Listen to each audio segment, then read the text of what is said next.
क्या है ये वन रैंक वन पेंशन और क्यों प्रधानमंत्री कहते हैं कि ये बहुत ही जटिल और पेचीदा मामला है? कई विभाग इससे जुड़े हुए हैं। आप सब जानते हैं कि OROP2 का जो मुद्दा है वो बहुत ही ज़्यादा फैला हुआ है। उसके लिए हर कोई फौजी या रिटायर्ड फौजी है वो OROP2 की मांग कर रहा है, लेकिन सुप्रीम कोर्ट बंद हो चुके थे, इसीलिए इस मुद्दे पर कोई भी विचार नहीं हो पाया। लेकिन आप सब एक बात तो जानते होंगे कि आज सुप्रीम कोर्ट है वो खुल चुके हैं और इस मुद्दे को लेकर चर्चा भी बहुत ही बढ़ गई है कि OROP2 पर कोई फैसला कब मिलेगा, आखिरकार यह सरकार कब तक बचती रहेगी। कभी ना कभी तो इस मुद्दे को हवा मिलेगी और इन्हें फैसला देना ही होगा। नमस्कार दोस्तों, आप सभी का हार्दिक स्वागत है आपके अपने YouTube चैनल पर।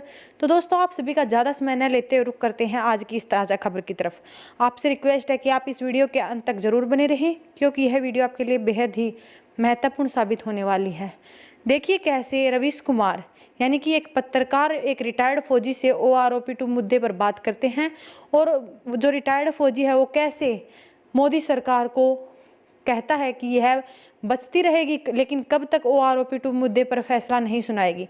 कभी ना कभी तो इस पर विचार करना ही होगा और जब सभी सैनिक या रिटायर्ड सैनिक इकट्ठे हो जाएंगे तो मोदी सरकार भी कुछ नहीं कर पाएगी। उन्हें OROP2 का जो रिवीजन है वो देना ही होगा और टेबल रिवाइज जो है वो करनी ही होगी। तो दोस्तों, आपको क्या लगता है कि OROP2 मुद्दे पर कोई फैसला सुना पाएगी सरकार?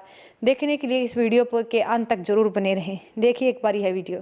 93% जो ये 85% की फिगर है ये पूरी सही नहीं है।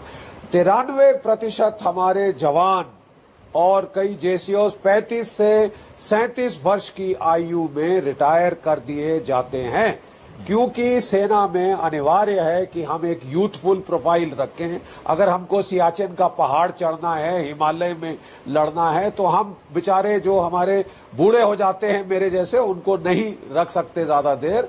तो जो हमारे सिपाही हैं 35 से 37 साल की उम्र में रिटायर कर दिए जाते हैं, जबकि तमाम civil services, police services, central police organisations के जो लोग हैं 58 से 60 साल तक सर्व करते हैं। ये अलग है, ये हमारे देश में ही नहीं, ये सर्व तमाम देशों में ऐसा है।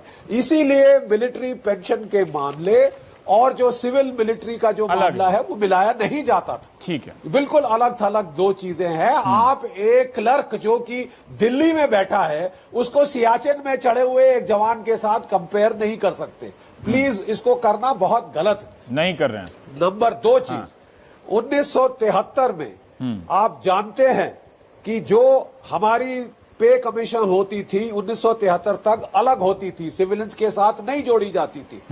नंबर 2, हमारे अफसरों को रिटायर होने पर 50% लास्ट पे ड्रॉन मिलता था। JCOs जवान को 70% लास्ट पे ड्रॉन मिलता था। उस वक्त सिविलियंस को 33% मिलता था। बड़ी मुस्तैदी से जो नौकरशाहों ने दोनों को मिलाया, हमारी पेंशन घटाकर 50% पे ले आए। 1971 में हमने जंग जीती और 1973 में हमारी पेंशन घटा दी गई। समझ गए। ये देखिए अपने आप में एक अजूबा है कि हम लड़ाई जीत के दे रहे हैं आपको, इतनी कुर्बानियां दी, इतने लोग मारे गए, हाथ पैर टांग गए और ऊपर से हमारी वो कर दी। देखिए प्लीज समझिए, नहीं रवीश एक मिनट में मैं प्लीज समझिए कि अगर 35 या 37 साल की उम्र पे एक जवान घर आता है, उसके बच्चों की पढ़ाई शादी सब उसके आगे है, कैसे वो करेगा?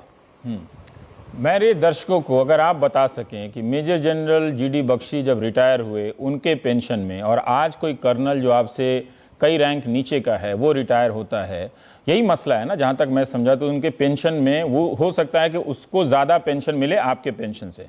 क्या मैं सही समझ रहा हूं?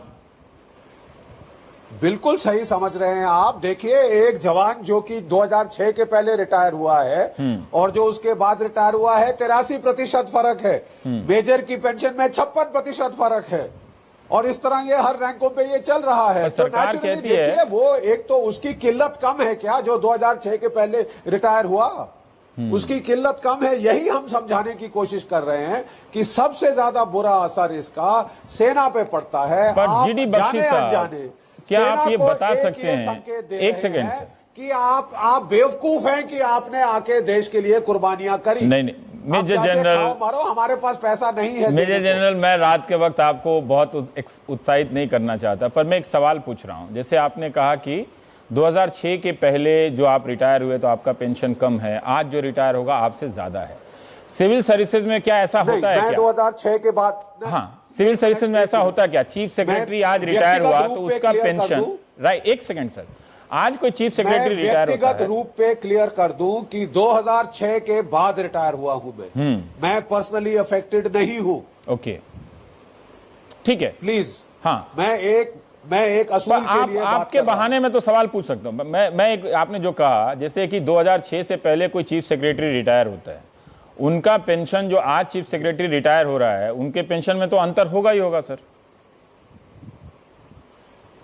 आप फिर वही कह रहे हैं कि एक आईएएस के बाबू को जो कि दिल्ली में एयर कंडीशन ऑफिस में बैठते हैं, आप कंपेयर कर रहे हैं सियाचिन में बैठे वो मैंने लड़कों नहीं से। किया, मैं मणिपुर में जो आज मारे गए उन बच्चों से आपने शुरुआत करी। नहीं, आपने शुरुआत करी पहले श्रद्धांजलि देके, जो मणिपुर में हमारे लड़के शहीद हुए हैं आज के दिन। आप उसको बराबरी कर रहे हैं आईएएस के जब नौकरशाहों से। नहीं, आपने समझा नहीं सवाल को सर। नहीं, मैं बराबरी नहीं कर रहा हूं, मैं कह रहा हूं कि क्या इस तरह का अंतर दूसरी सेवाओं में भी आता है क्या? सिविल सेवाओं में आता है, मैं सिविल और मिलिट्री की तुलना नहीं कर रहा हूं। है, दूसरी सेवाओं में है, और मैंने तभी शुरुआत में आपको बताया तुलना नहीं किया, फर्क हमारे में मैग्नीफाई क्यों होता है। ठीक है, राइट, क्योंकि हम मैं अब आपसे 37 साल की उम्र पे आ रहे हैं, ज्यादातर हमारे लड़के 93%। आप 60 साल तक नौकरी करेंगे। मेरी तो कोई पेंशन भी नहीं है, पता भी नहीं है सर कब तक नौकरी करूंगा, इसलिए मैं तो इस लड़ाई से बाहर हूं और मेरा योगदान निश्चित रूप से आपसे तुलना नहीं की जा सकती है। रवि, सामान्य योगदान है हमारा, खुश है, लेकिन आपको आगे लड़ने वालों को सहयोग देना चाहिए। हाँ, नहीं, मैं बिल्कुल आपके साथ हूं।